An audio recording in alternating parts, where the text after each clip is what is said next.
Hello guys, आज एक video बना रहे हैं इंडियन इकोनॉमी के चैप्टर के ऊपर। Liberalisation, privatisation, globalisation. Right, chapter number 3 है ये। इंडियन इकोनॉमी क्लास 12 का कॉन्सेप्ट है। राइट, एक बार मैं आपको फर्स्ट सेकंड चैप्टर का भी ओवरव्यू दे दूं। फर्स्ट चैप्टर था Indian economy on the eve of independence. Right, तो ये चैप्टर इंडिपेंडेंस या इंडिपेंडेंस से पहले के बारे में बताता था। क्लियर है। फिर नया चैप्टर आया इंडियन इकोनॉमी 1950 टू 1990। ये उसके बाद का चैप्टर था जब 5 ईयर प्लान आए। राइट, इंपोर्ट सब्सटीट्यूशन आया, टैरिफ कोटा आया। क्लियर है। पब्लिक सेक्टर को बहुत इंपॉर्टेंट रोल दिया गया था। फिर 1990 तक आते आते पब्लिक सेक्टर के ह्यूज लॉसेस होने लगे और हमारी गवर्नमेंट को ये लगा कि हमें हेल्प की जरूरत है। क्लियर है, और वो इंटरनेशनल हेल्प। राइट, तो इसीलिए इस कॉन्सेप्ट को लाए।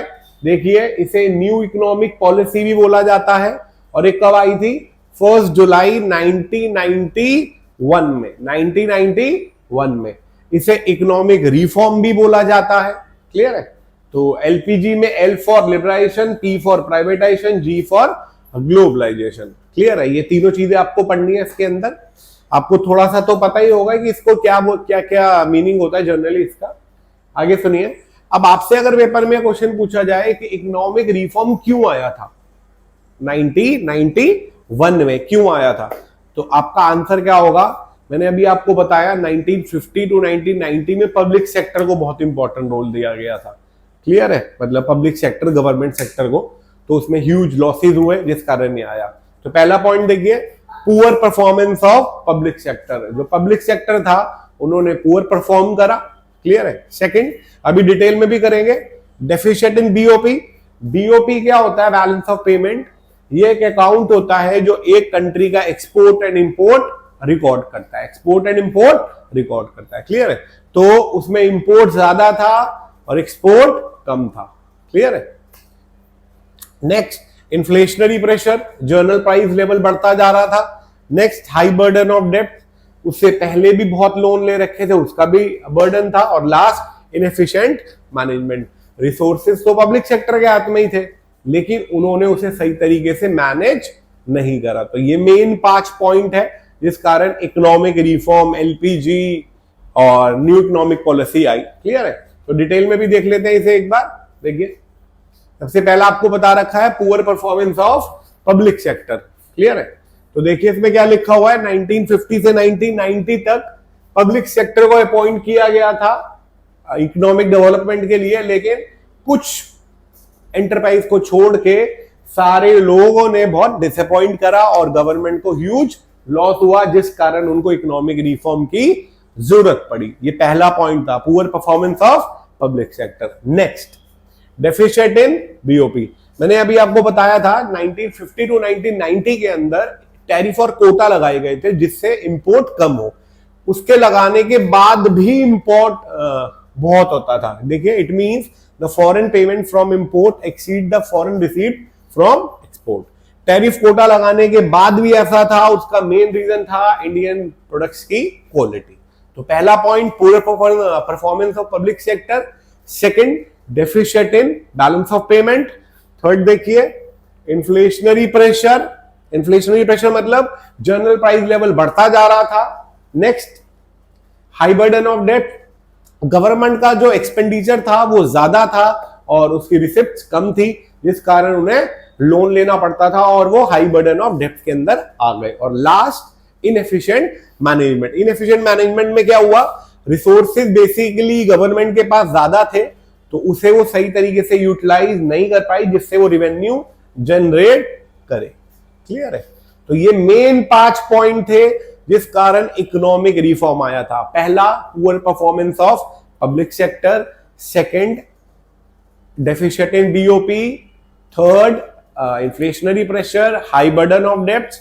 और लास्ट, इनएफिशिएंट मैनेजमेंट। क्लियर है। तो ये 5 पॉइंट के कारण इकोनॉमिक रिफॉर्म, एलपीजी, ये सब आया 1991 में। नेक्स्ट देखिए, अब उसके बाद हमें फाइनेंशियल हेल्प की जरूरत पड़ी और हम भागे वर्ल्ड बैंक के पास। क्लियर है। और IMF, international monetary fund. World bank को पहले international bank for reconstruction and development बोला जाता है। 1 मार्क का क्वेश्चन आता है इसके ऊपर, ये ध्यान रखना। क्लियर है। और आईएमएफ तो इंटरनेशनल मॉनेटरी फंड ही है। तो हमें फाइनेंशियल हेल्प की जरूरत पड़ी, फाइनेंशियल क्राइसिस आए, हम वर्ल्ड बैंक के पास गए, आईएमएफ के पास गए और उन्होंने हमें 7 बिलियन का डॉलर लोन दिया। लेकिन उन्होंने ये बोला कि भैया हम आपको लोन तो दे देते हैं, लेकिन हमें बदले में क्या मिलेगा?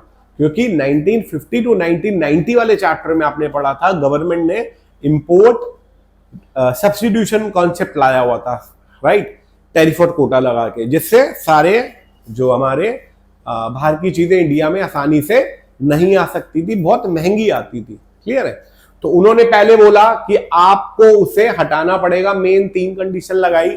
पहली, removing restriction of private sector, क्योंकि प्राइवेट सेक्टर पे जो रिस्ट्रिक्शन थी वो बाहर वाले भी पैसे इंडिया में लगा सकते थे। तो पहला, प्राइवेट सेक्टर की रिस्ट्रिक्शन कम करो।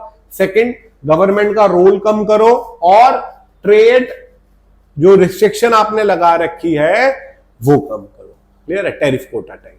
तो ये मेन 3 चीजें थी, इस कारण ये किया गया। और आईएमएफ और वर्ल्ड बैंक ने ये कंडीशन रखी इंडिया के सामने और इंडिया ने उसे एक्सेप्ट कर लिया और इकोनॉमिक रिफॉर्म इंडिया में आ गया 1991 में। लिबराइजेशन, प्राइवेटाइजेशन और ग्लोबलाइजेशन। तो सबसे पहले हम पढ़ने जा रहे हैं लिबराइजेशन। मैं ट्राई करूंगा कि ये चैप्टर में 1 शॉट में ही बनाऊं, सारी इंपॉर्टेंट चीजें आपको बता दूंगा पेपर के पॉइंट ऑफ व्यू से।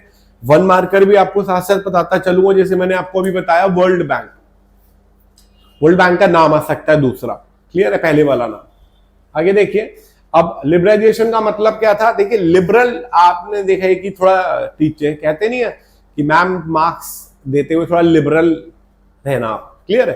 तो ये वही कॉन्सेप्ट है। It means removal of entry and growth restriction on private sector. जो उनकी प्राइवेट सेक्टर के ऊपर ग्रोथ के ऊपर रिस्ट्रिक्शन लगा रखी थी कि वो लोग उसके अंदर एंटर नहीं हो सकते आसानी से, तो वो हटानी पड़ेगी। Second, reduction of government control, reduction and government control, कि गवर्नमेंट का कंट्रोल जहां जहां पर भी है उसे रिड्यूस करना पड़ेगा और प्राइवेट सेक्टर वालों को प्रमोट करना पड़ेगा कि वो इकोनॉमी में और इन्वेस्टमेंट लगाए। क्लियर है। तो लिबरेशन का पहला पॉइंट क्या हुआ? Removal of entry and growth restriction on private sector. दूसरा, प्राइवेट सेक्टर को प्रमोट किया जाए कि वो इकोनॉमी में इन्वेस्टमेंट लगाए। क्लियर है। देखिए, purpose of liberalisation, purpose of liberalisation. देखिए, लिबराइजेशन करने के 2 मेन मोटिव थे। पहला, सबसे पहला पॉइंट था कि बाहर वाले लोग इंडिया में आके और कंपटीशन लाए और हम अपने आप को, जो हमारी इकोनॉमी के अंदर रिसोर्सेज है, उसे एफिशिएंटली यूज कर सके। देख लीजिए क्या लिखा है। To unlock the economic potential of a country by introducing the private sector and multinational corporations to invest and expand. और दूसरा, to introduce much more competition into the economy, जिससे एफिशिएंसी बढ़े। देखो, ये तो कॉमनली यूज होता है कि जहां पे कंपटीशन होगा वहां एफिशिएंसी लेवल बहुत अच्छा आ जाता है। हर कोई चाहता है कि प्रोडक्ट मेरा बिके, मेरी सर्विस बिके। पहला पॉइंट। और जो प्राइवेट सेक्टर था वो भी उसके अंदर इंट्रोड्यूस किया जा सके। तो ये मेन 2 ऑब्जेक्टिव्स थे, पर्पस थे लिबराइजेशन के लिए। क्लियर है। आई होप यहां तक आपको क्लियर हो गया होगा। क्लियर है। अब लिबराइजेशन के अंदर रिफॉर्म्स आए थे, ये क्वेश्चन आ सकता है पेपर में। क्लियर है। और एक क्वेश्चन ये भी आ सकता है, पर्पस ऑफ लिबराइजेशन। तो पहला जो रिफॉर्म था वो था industrial sector reform. Industrial sector reform आपने 1950 से 1990 वाले चैप्टर में ये चीज पढ़ी थी कि गवर्नमेंट इंडस्ट्रियल लाइसेंसिंग सिस्टम लाई थी, परमिट राज में भी जिसमें वो यूज हुआ बहुत। क्लियर है। अब उन्होंने क्या करा इंडस्ट्रियल सेक्टर के अंदर? सबसे पहला, रिडक्शन इन इंडस्ट्रियल लाइसेंसिंग। बहुत चीजों के लिए लाइसेंसिंग सिस्टम कम कर दिया। पहले तो ये भी था कि एक बिजनेस चल रहा है, वो अपने बिजनेस को एक्सपेंड कर रहा है, उसे तब भी लाइसेंस चाहिए था। अब ऐसा हटा दिया गया। क्लियर है। तो बहुत चीजों के अंदर तो लाइसेंस को एबॉलिश ही कर दिया, लेकिन कुछ चीजों में अभी भी रखा था। क्लियर है। ये लिखा हुआ देखिए, but licence required for certain industry related to security हो या और भी बड़ी सारी चीजें होती है जिसमें आपको लाइसेंस चाहिए ही होता है। क्लियर। नेक्स्ट पहला हो गया इंडस्ट्रियल सेक्टर रिफॉर्म में रिडक्शन इन इंडस्ट्रियल लाइसेंसिंग। दूसरा देखिए decrease in form of public sector. Clear है? आपने पढ़ा था आईपीआर चैप्टर नंबर 2 में 1956 में आया था शेड्यूल ए बी सी, जिसमें इंडस्ट्रीज को डिवाइड कर दिया गया था। अब यहां पे जो गवर्नमेंट के पास इंडस्ट्रीज थी 17, उसे रिड्यूस करके नॉर्मली 3 पे ले आए। वो 3 कौन सी थी? डिफेंस, रेलवे और एटॉमिक एनर्जी। क्लियर है? तीसरा D reservation under small scale industries. यहां पे स्केल लिखा हुआ है, वो स्केल है। स्मॉल स्केल इंडस्ट्री भी हमने चैप्टर नंबर 2 में पढ़ी थी 1950 टू 1990 वाले में, जिसमें कुछ चीजों को रिजर्व कर दिया गया था स्मॉल स्केल इंडस्ट्री के लिए सिर्फ, लेकिन यहां पे उसे भी डी रिजर्व कर दिया, हटा दिया गया। क्लियर है? और last MRTB act. MRTB act क्या बोलता था कि आप कोई ऐसी चीज नहीं बना सकते, एसोसिएशन नहीं बना सकते जिससे मोनोपोली क्रिएट हो। मोनोपोली से रिस्ट्रिक्टिव ट्रेड प्रैक्टिस। क्लियर है? अगर आप कोई मोनोपोली बनाते हो तो कंज्यूमर को नुकसान होता है, इसलिए ये आया।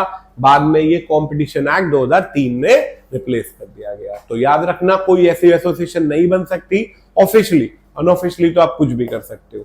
तो इंडस्ट्रियल सेक्टर रिफॉर्म के 4 पार्ट थे। पहला, लाइसेंसिंग सिस्टम को रिड्यूस कर दिया गया, पब्लिक सेक्टर को उसके फॉर्म को कम कर दिया गया, एसएसआई के लिए डी रिजर्वेशन कर दी और एमआरटीबी एक्ट आ गया। ये 4 पॉइंट आपको इसके अंदर लिखने हैं, ये पॉइंट याद रखना। क्लियर है? अगला आया फाइनेंशियल रिफॉर्म। ये सिंपल सा ही है। फाइनेंशियल याद रखना बैंकिंग से रिलेटेड होता है। किससे रिलेटेड होता है? बैंकिंग से। तो सबसे पहला तो आरबीआई का कंट्रोल चेंज हो गया, रेगुलेटर से फैसिलेटर बन गया। फैसिलेटर में क्या था? बहुत सारे बैंक्स को अगर अपनी कोई ब्रांच भी खोलनी है कुछ भी, तो ज्यादा फॉर्मेलिटीज नहीं थी। पहले तो हर चीज होती थी, जैसे कहते नहीं मे आई हेल्प यू वाला सीन होता है, तो ये वो बन गया। क्लियर है? तो याद रखना, रेगुलेटर से फैसिलेटर। दूसरा, प्राइवेट बैंक्स 1991 के बाद ही इंडिया में आए, और फॉरेन इन्वेस्टमेंट जो इंडिया के बैंक्स में थी वो भी बढ़ा दी। 51 थी, अभी 74 है। और जो एक्सपेंशन प्रोसेस थी उसे आसान बना दिया गया। तो ये 4 पॉइंट है फाइनेंशियल सेक्टर रिफॉर्म के। पहला कौन सा हुआ? Change in role of RBI, regulator से फैसिलेटर। दूसरा, प्राइवेट बैंक्स आए। तीसरा, एफडीआई बढ़ा दिया गया। और चौथा, एक्सपेंशन प्रोसेस को छोटा कर दिया गया, आसान कर दिया गया। क्लियर है? नेक्स्ट देखिए टैक्स रिफॉर्म। राइट?